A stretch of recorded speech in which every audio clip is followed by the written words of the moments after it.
अच्छा रुसा में करे जा हमर फाटे छोटी छोटी बात का तू लगा दारू डाटे धनी हो सब धन तोहरे नु बाटे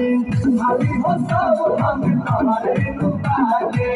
धनी हो सब धन तोहरे नु बाटे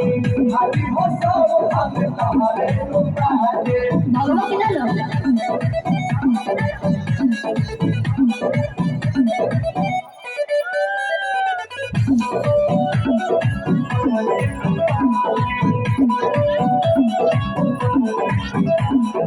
किसी के खिसी में साले लुमाता तू प्यार के अचार जस कोई दे लुखाटा हाँ तो सुना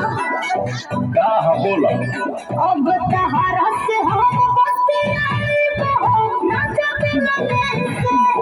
बड़ी परेशान हम भइली हो दुख लगे से लागे लू पियाज दांत से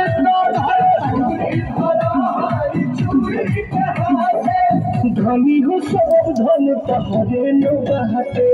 भाभी हो सब धन तोहरे नु बाटे धनी हो सब धन तोहरे